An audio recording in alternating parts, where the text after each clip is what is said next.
আজকে আলোচনা করব তুলা রাশি সম্পর্কে। 14ই জুন থেকে 28শে জুন পর্যন্ত এই সময়কালে তুলা রাশির ভাগ্যের ঘরে অর্থাৎ নবম ঘরে তৈরি হচ্ছে কয়েকটি শক্তিশালী যোগ। নবম ঘর হচ্ছে আমাদের ভাগ্যের ঘর, ধর্মের ঘর। আর এই ঘরে রাশির অধিপতি শুক্রদেবের অবস্থান, তার সাথে এই নবম ঘরটি হচ্ছে মিথুন রাশি। আর এই মিথুন রাশির অধিপতি বুধ এই ঘরে অবস্থান করছে 14 তারিখ থেকে। তাহলে বুধ আর শুক্রের অবস্থানে তৈরি হচ্ছে লক্ষ্মীনারায়ণ যোগ। এবং এই ঘরে আবার সূর্য অবস্থান করবে 15 তারিখ থেকে। সূর্যদেবের সাথে বুধের জুতিতে তৈরি হবে বুধাদিত্য যোগ। এই লক্ষ্মীনারায়ণ যোগ আর বুধাদিত্য যোগের প্রভাব 14 থেকে 28 তারিখ পর্যন্ত সর্বাধিক পড়বে এই তুলা রাশির ক্ষেত্রে। আবার অনেকে মনে করছে যে 29 তারিখ পর্যন্ত শুক্রদেব অস্ত থাকছে, রাশির অধিপতি অস্ত, তাহলে কি এই যোগের প্রভাব যথেষ্ট পাবে না তুলা রাশির জাতক জাতিকারা? তুলা রাশির ক্ষেত্রে রাশির অধিপতি শুক্রদেব অবস্থান করছে কোথায়? ভাগ্যের ঘরে। ভাগ্যের ঘরটি কার? মিথুন রাশি। মিথুন রাশি হচ্ছে বুধের রাশি। আর এই মিত্র রাশিতেই অবস্থান করছে, আবার মিত্র বুধের সাথেই। আর বুধ এমন একটা গ্রহ, যখন কোনো গ্রহের সাথে বুধ অবস্থান করে তো সেই গ্রহটাকেও আবার প্রভাবিত করে ফেলে। অর্থাৎ এই যে লক্ষ্মীনারায়ণ যোগ তৈরি হয়েছে বুধ আর শুক্রের জুতিতে, এই লক্ষ্মীনারায়ণ যোগের যথেষ্ট ভালো ফল এই সময়কালে পাবে। তার সাথে বুধ আর সূর্যেরও বুধাদিত্য যোগের যথেষ্ট ভালো ফল তুলা রাশির জাতক জাতিকারা এই সময় পাবে। সমস্ত দর্শক বন্ধুদের জানাই নমস্কার, এবং সমস্ত নতুন দর্শকের কাছে আমার বিশেষ অনুরোধ, এই চ্যানেলটিকে অবশ্যই সাবস্ক্রাইব করবেন, এই চ্যানেলের সাথে থাকুন। আপনারা জ্যোতিষীয় সম্পর্কিত অনেক তথ্য জানতে পারবেন, তার সাথে নিজের কুষ্টি নিজে দেখাও শিখতে পারবেন। ভিডিওটি কেটে কেটে দেখবেন না, সম্পূর্ণ দেখার চেষ্টা করেন, তাহলে বুঝতে পারবেন যে আমি কি বলতে যাচ্ছি। গ্রহের গোচর সম্পূর্ণভাবে নির্ভর করে জাতক জাতিকার জন্মকুষ্ঠির গ্রহের দশা, গ্রহের অবস্থান, গ্রহের অন্তর্দশার উপর। আমরা যে আলোচনা করছি এটা আমাদের একটা প্রচেষ্টা মাত্র, এটা সম্পূর্ণভাবে নির্ভর করবে জাতক জাতিকার জন্মকুষ্ঠির গ্রহের দশা অবস্থানের উপর। 14 তারিখ থেকে 28 তারিখ পর্যন্ত যে গ্রহদের অবস্থান, এই গোচরের ফলাফল আপনারা চন্দ্ররাশি কিংবা লগ্ন হিসাবেও দেখতে পারেন। তুলা রাশির ক্ষেত্রে বর্তমানে গ্রহদের অবস্থান হচ্ছে এইরূপ। তুলা রাশির কারক গ্রহ শনিদেব অবস্থান করছে পঞ্চম ঘর, যেটা কুম্ভ রাশি। শনিদেব এই কুম্ভ রাশিতে অবস্থান করছে দেবগুরুর নক্ষত্র পূর্বা ভাদ্রপদে, এবং 30শে জুন শনিদেব কিন্তু আবার বক্রী হবে। তুলা রাশির ষষ্ঠ ঘর, যেটা মীন রাশি, এই মীন রাশিতে অবস্থান করছে রাহুদেব। তুলা রাশির সপ্তম ঘর, যেটা মেষ রাশি, এখানটাতে মঙ্গলদেব কিন্তু নিজের রাশিতে অবস্থান করছে এবং রুচক নামক পঞ্চম মহাপুরুষ যোগ তৈরি করছে। তাহলে লক্ষ্মীনারায়ণ যোগ, আবার ওদিকে বুধাদিত্য যোগ, তার সাথে কিন্তু রুচক যোগ। রাশির অষ্টম ঘর, যেটা বৃষ রাশি, এই ঘরে অবস্থান করছে দেবগুরু বৃহস্পতি। রাশির নবম ঘর, যেটা হচ্ছে ভাগ্যের ঘর, মিথুন রাশি, এই ঘরে অবস্থান করছে শুক্রদেব, রাশির অধিপতি। মিথুন রাশির অধিপতি বুধ এই ঘরে অবস্থান করছে, আবার সূর্যদেব এই ঘরে অবস্থান করছে। তিনটি গ্রহ কিন্তু একসাথে অবস্থান করছে, এবং রাশির যেটা দ্বাদশ ঘর কন্যা রাশি, এই কন্যা রাশিতে অবস্থান করছে কেতু। এইরূপ হচ্ছে তুলা রাশির ক্ষেত্রে বর্তমানে গ্রহদের অবস্থান। বর্তমানে তুলা রাশির ক্ষেত্রে যে গ্রহের অবস্থান, যে গ্রহের চক্র তৈরি হচ্ছে, এটা কিন্তু তুলা রাশির যথেষ্ট পক্ষে। ভাগ্যের ঘরের অধিপতি বুধ ভাগ্যের ঘরে অবস্থান করছে, এটা সবথেকে ভালো দিক তুলা রাশির ক্ষেত্রে, এবং রাশির অধিপতি এই ঘরে অবস্থান করছে। তার সাথে সূর্যদেবের অবস্থান যথেষ্ট ভালো। সূর্যদেব হচ্ছে তুলা রাশির ক্ষেত্রে লাভের ঘর, অর্থাৎ একাদশ ঘরের অধিপতি হয়ে এই ভাগ্যের ঘরে অবস্থান, যেটা তুলা রাশির জন্য খুব ভালো হতে যাচ্ছে। এ সময় যদি তুলা রাশির জাতক জাতিকাদের বুধের মহাদশা কিংবা বুধের অন্তর্দশা যদি চলে, তাহলে এর যথেষ্ট ভালো ফল এই সময় কিন্তু পাবে।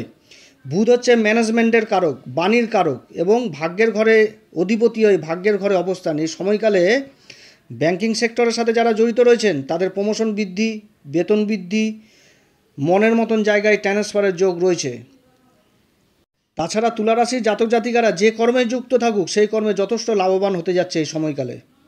বুধ এমন একটি গ্রহ, বুধ যখন কোনো গ্রহের সাথে বসে সেই গ্রহটিকে যথেষ্ট প্রভাবিত করে দেয়। রাশির অধিপতি ভাগ্যের ঘরে অবস্থান করছে, আর ভাগ্যের ঘরের অধিপতি এই ভাগ্যের ঘরে অবস্থান, তাহলে বুধ কী করবে? শুক্রকেও তো প্রভাবিত করে দিবে। তাহলে বুধ আর শুক্রের জুতিতে তৈরি হচ্ছে লক্ষ্মীনারায়ণ যোগ। তো লক্ষ্মীনারায়ণ যোগের যথেষ্ট ভালো ফল এই রাশির জাতক পাবে।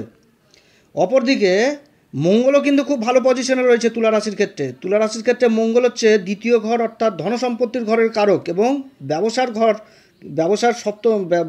কিন্তু এর সপ্তম ঘর, ব্যবসার কেন্দ্রবিন্দু এর সপ্তম ঘর। আর এই সপ্তম ঘরের কারকই হচ্ছে মঙ্গল। সপ্তম ঘরের কারক হয়ে সপ্তম ঘরেই অবস্থান করছে মেষ রাশিতে, এবং রাশির উপর আবার তার মঙ্গলের সপ্তম দৃষ্টি পড়ছে। আবার মঙ্গলের চতুর্থ দৃষ্টি পড়ছে কর্মের ঘর। আবার মঙ্গল কিন্তু অষ্টম দৃষ্টি দিয়ে নিজের ঘরকেই দেখছে, বৃশ্চিক রাশিকে, যেটা হচ্ছে তুলা রাশির ক্ষেত্রে ধনসম্পত্তির ঘর। তাহলে তুলা রাশির ক্ষেত্রে কি বুঝাচ্ছে এই মঙ্গল এই সময়কালে? মঙ্গল হচ্ছে তেজ, মঙ্গল হচ্ছে উৎসাহ, মঙ্গল হচ্ছে সেলফ কনফিডেন্ট। কর্মের ঘরে চতুর্থ দৃষ্টি পড়ছে, তাহলে কর্মের উপর একটা বিশেষ উৎসাহ বাড়বে। আপনি যে কর্মই করছেন সেই কর্মের উপর একটা বিশেষ কনফিডেন্ট আসবে, যে আপনি কাজ করার পর একটা যে উৎসাহ, সেই উৎসাহর গতিটা অনেকটা বেড়ে যাবে। তাহলে কি হচ্ছে, যে আপনি যত বেশি কাজ করবেন আপনি তত বেশি প্রফিট করতে পারবেন এই সময়কালে। তাহলে ভাগ্যেও কিন্তু আপনার সাথ দিবে। এই যে লক্ষ্মীনারায়ণ যোগ, এই যোগের যথেষ্ট ভালো প্রভাব এই সময় আপনার ফেভারে চলে আসবে। আর তার সাথে যে সূর্যদেব কিন্তু হচ্ছে লাভের ঘরের অধিপতি। লাভের ঘরের অধিপতি হয়ে বুধাদিত্য যোগ তৈরি করছে ভাগ্যের ঘরে। তাহলে আপনি যে কর্মই করবেন সেই কর্মে যথেষ্ট আপনার উৎসাহ বাড়বে। যথেষ্ট কর্ম করবেন, লক্ষ্মীনারায়ণ যোগের প্রভাবে যথেষ্ট ধনসম্পত্তিও আসবে, টাকা পয়সা সেভিংস যথেষ্ট পরিমাণ করতে পারবেন এই সময়কালে, যেহেতু মঙ্গলের আবার অষ্টম দৃষ্টি পড়ছে ধনসম্পত্তির ঘরে। তাহলে ভাগ্যের ঘরের কানেকশন হয়ে যাচ্ছে লাভের ঘরের সাথে। আর কর্মের ঘরে মঙ্গলের দৃষ্টি পড়ছে, স্বরাশি মঙ্গলের দৃষ্টি পড়ছে। আবার মঙ্গল ধনসম্পত্তির ঘরেও দৃষ্টি দিচ্ছে। তাহলে লক্ষ্মীনারায়ণ যোগটা টোটালটা অ্যাক্টিভ হয়ে গেছে। আবার দেবগুরু বৃহস্পতি হচ্ছে রাশির তৃতীয় ঘর, যেটা পুরুষার্থ পরাক্রমের ঘরের অধিপতি হয়ে ষষ্ঠ ঘরের অধিপতি, যেটা মীন রাশি। এই ষষ্ঠ ঘরের অধিপতি অষ্টম ঘরে অবস্থান করছে। দেবগুরু বৃহস্পতি কিন্তু এখানটাতে বিপরীত যোগ তৈরি করেছে, এটাও কিন্তু ভুললে চলবে না, কারণ দেবগুরু দ্বারা বিপরীত যোগ তৈরি হয়েছে। আপনি যত রকমই সমস্যার মধ্যে পড়ুন, আপনি উঠে দাঁড়াতে পারবেন এই সময়কালে। আর দেবগুরু অবস্থান করছে বৃষ রাশিতে। বৃষ রাশি হচ্ছে কি স্থির রাশি। বৃষ রাশির অধিপতি শুক্রদেবের ঘরে দেবগুরু কিন্তু অবস্থান করছে। আবার দেবগুরুর যে রাশি সেটা হচ্ছে ধনু রাশি। ভাগ্যের ঘরে বসে কিন্তু শুক্রদেব রাশির অধিপতি সেই ধনু রাশিকেই আবার দেখছে। আবার দেবগুরু বৃহস্পতি সপ্তম দৃষ্টি পড়ছে বৃশ্চিক রাশি, যেটা ধনসম্পত্তির ঘর, এবং নবম দৃষ্টি পড়ছে রাশির চতুর্থ ঘর, যেটা মকর রাশি, অর্থাৎ নিজের উচ্চ ঘরকেও আবার কিন্তু দেবগুরু বৃহস্পতি দেখছে। কেতুর উপর দৃষ্টি পড়ছে দেবগুরু বৃহস্পতির পঞ্চম দৃষ্টি। কেতুর সাথে দেবগুরু বৃহস্পতির নবম পঞ্চম যোগ তৈরি হয়েছে। কেতু এমন একটা গ্রহ, যখন দেবগুরু বৃহস্পতির আয়ত্তে চলে আসে তখন কেতু খুব শান্ত হয়ে যায়। অর্থাৎ যেই ঘরে কেতু বসে থাকবে আর সেই ঘরে যদি দেবগুরু বৃহস্পতির দৃষ্টি পড়ে যায়, তো ওই ঘর দ্বারা যে সমস্ত অসুবিধাগুলো তৈরি হয় সেই অসুবিধাগুলো সম্পূর্ণভাবে মানে সুবিধাতে পরিণত হয়, যার কোনো রকম অসুবিধা হবে না। সব কিছু জাতক জাতিকার মানে ফেভারে চলে আসে।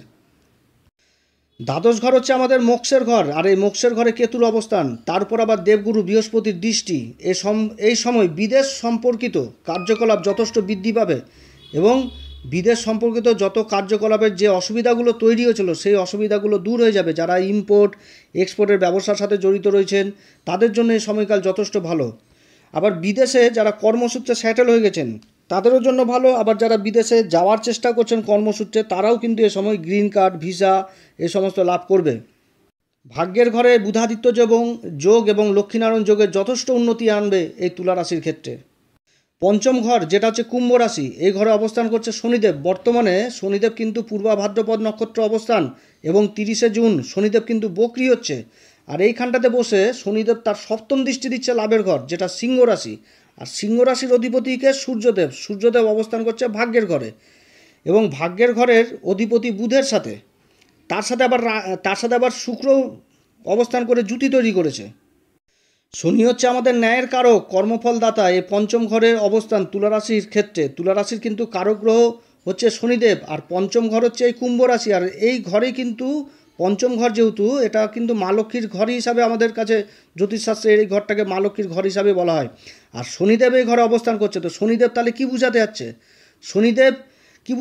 যে সমস্ত শিক্ষার্থীরা শিক্ষা লাভের জন্য, ভালো স্কুল কলেজের অ্যাডমিশন পাওয়ার জন্য যারা বিদেশে যাওয়ার চেষ্টা করছেন, তারা কিন্তু এই সময় যথেষ্ট লাভবান হবেন, এবং তাদের শিক্ষা লাভের পথ যথেষ্ট প্রশস্তিত হবে। আবার যারা ট্রেনার, যারা শিক্ষা দেয় যে কোনো, যেমন কোচিং সেন্টারে হতে পারে, তো এই সমস্ত কাজে যারা জড়িত রয়েছেন তারাও যথেষ্ট লাভবান হবে। এবং খনিজাত দ্রব্যের যারা ব্যবসা করছেন, যেমন চামড়ার ব্যবসা, কয়লার ব্যবসা, খাদানের কাজে যারা যুক্ত রয়েছেন, কলকারখানার কাজে যারা যুক্ত রয়েছেন, যেখানটাতে উৎপাদন হয় এই সমস্ত কাজ, যারা রাস্তাঘাটের কাজে যারা যুক্ত রয়েছেন, যারা কমিশনে যারা কাজকর্ম করেন, তারাও যথেষ্ট লাভবান হবে। কারণ শনিদেবের সপ্তম দৃষ্টি পড়ছে লাভের ঘরে, লাভের ঘর হচ্ছে সিংহ রাশি, আর সিংহ রাশির অধিপতি সূর্যদেব ভাগ্যের ঘরে বসে বুধাদিত্য যোগ তৈরি করছে। আর তার সাথে এই ঘরেই, ভাগ্যের ঘরে আবার লক্ষ্মীনারায়ণ যোগ তৈরি হয়েছে। এই যোগের ফলে ভালো প্রভাব পড়তে যাচ্ছে এই সমস্ত ক্ষেত্রে। অর্থাৎ এই সময়কালে পঞ্চম ঘর এবং নবম ঘর টোটালটাই অ্যাক্টিভ হয়ে গেছে। ব্যবসা বাণিজ্যর কেন্দ্রবিন্দু মঙ্গল বসে রয়েছে কোথায়? সপ্তম ঘরে, যেটা হচ্ছে মেষ রাশি, আর দৃষ্টি দিচ্ছে রাশির উপরে। তো এই সময়কালে যারা আবার খাবারের ব্যবসা করছেন, যে কোনো খাবারের প্রোডাক্টের সাথে যারা যুক্ত রয়েছেন, তাদের ব্যবসাও কিন্তু খুব ভালো চলবে। এই লক্ষ্মীনারায়ণ যোগ যে শুধু টাকা পয়সা ধনসম্পদ এগুলোই নিয়ে আসছে সেটা না। তুলা রাশির ক্ষেত্রে এটাও কিন্তু ঠিক না যে শুধু টাকা পয়সা ধন সম্পত্তি এগুলো নিয়ে আসবে, এটা না কিন্তু। এই রাশির অধিপতি শুক্রদেব অবস্থান করছে ভাগ্যের ঘরে, লক্ষ্মীনারায়ণ যোগ তৈরি হচ্ছে। দেবগুরু বৃহস্পতি অবস্থান করছে আবার অষ্টম ঘরে। এই দুই গুরুকে আমরা জ্যোতিষশাস্ত্র মতে এই দুই গুরু হচ্ছে আচার্যর ভূমিকা পালন করে। তো এই দুই গুরু দুই জায়গাতে অবস্থান করছে। এই সময়কালে তুলা রাশির জাতক জাতিকারা যারা আধ্যাত্মিকের সাথে জড়িত রয়েছেন, যারা ধর্মকর্মের সাথে জড়িত রয়েছেন, তাদেরও যথেষ্ট ভালো উন্নতি রয়েছে। এবং এই সময়কালে ভালো গুরুর সন্ধান এই সময়কালে পাবে এই লক্ষ্মীনারায়ণ যোগের প্রভাবে। যারা ট্যুর অ্যান্ড ট্রাভেলিং ব্যবসার সাথে যুক্ত রয়েছেন, তাদের ব্যবসা যথেষ্ট এই সময় চলবে। এই সময় তুলা রাশির জাতক জাতিকাদের ধর্মস্থান ভ্রমণ হবে, ধর্মের প্রতি একটা বিশেষ রুচি জাগবে। লাল কিতাবে শুক্র আর বুধের জুতিকে খুব ভালো হিসাবে মানা হয়, দুই দেবীর সমাগম। অর্থাৎ এই জুতি ভাগ্যের ঘরেই তৈরি হয়েছে। তো এর যথেষ্ট ভালো ফল তুলা রাশি এই সময়কালে পাবে। সূর্য হচ্ছে জ্যোতিষশাস্ত্রে সূর্যদেবকে বলা হয় রাজা, আর সূর্যকে আমরা বর্তমানে প্রশাসনের বিভাগ হিসাবে দেখি। তো সূর্য হচ্ছে লাভের ঘরের অধিপতি হয়ে ভাগ্যের ঘরে অবস্থান করছে। অতএব যারা সরকারি কাজে যুক্ত রয়েছেন, এই সময়কালে তাদের প্রমোশন, বেতন বৃদ্ধির যোগ রয়েছে। আবার যারা সরকারকে মাল সাপ্লাই দিচ্ছেন, এই সময়কালে যথেষ্ট লাভবান হবে। যদি পুরাতন পেমেন্টও আটকে থাকে, এই পেমেন্টও কিন্তু পাওয়ার সম্ভাবনা থাকছে এই সময়। আবার মঙ্গল সপ্তম ঘরে বসে রয়েছে, দৃষ্টি দিচ্ছে রাশির উপর, এবং দেবগুরু বৃহস্পতি রয়েছে অষ্টম ঘরে। অষ্টম ঘরটি থেকে আমরা কি দেখি? রিসার্চ জিনিসগুলোকে দেখি, খোঁজ জিনিসগুলোকে দেখি, তারপরে গোপন জিনিসগুলোকে দেখি। তো মঙ্গলের দৃষ্টি হচ্ছে রাশির উপর, আর গুরুদেব বসে আছে এই অষ্টম ঘরে। তাহলে কি হচ্ছে যে এখান থেকে বোঝা যাচ্ছে যে যারা গোয়েন্দা বিভাগে জড়িত রয়েছেন, যারা গোপন বিদ্যার সাথে জড়িত রয়েছেন, আবার যারা সিবিআই সিআইডি বিভাগে জড়িত রয়েছেন, তাদের কাজে যথেষ্ট উন্নতি রয়েছে, প্রমোশনের যোগ রয়েছে। মোট কথা, সরকারি কাজে যারা যুক্ত রয়েছেন, তাদের এই সময় এই লক্ষ্মীনারায়ণ যোগ আর বুধাদিত্য যোগের যথেষ্ট ভালো ভালো প্রভাব পড়তে যাচ্ছে, এবং এই সময়কালে ভালো ফলই পাবে। অতএব প্রিয় দর্শক বন্ধুরা, আজকে অনেক আলোচনা করলাম এই তুলা রাশি সম্পর্কে। একটা বিশেষ উপায় বলছি, এই সময়কালে করবেন। যেহেতু রাশির অধিপতি শুক্রদেব অস্ত, কিন্তু মিত্র রাশিতে বসেছে মিত্রর সাথে, এই সময় আপনারা গোমাতার সেবা করবেন, এবং যখনই খাবার দিবেন গোমাতাকে, সেটা কিন্তু সবুজ হওয়া লাগবে। অর্থাৎ যেহেতু বুধ আছে, যার জন্য আমি বলছি, সবুজ ঘাস দিলেন বা সবুজ লতা পাতা যা পেলেন এগুলো খেতে দিবেন। তাতে শুক্রেরও কাজ করবে এবং বুধেরও কাজ করবে। আর তার সাথে কি বলবো? তার সাথে বলবো যে মা লক্ষ্মী, মা ভগবতী, মা এদেরকে লাল পুষ্প অর্পণ করবেন এই সময়কালে। অতএব প্রিয় দর্শক বন্ধুরা, যদি আমার এই পরামর্শ সত্যিই কার্যকরী মনে হয়, তাহলে আমার এই চ্যানেলটিকে অবশ্যই সাবস্ক্রাইব করবেন। আপনারা সবাই ভালো থাকেন, আমি ঈশ্বরের কাছে এটাই প্রার্থনা করি। নমস্কার, ধন্যবাদ।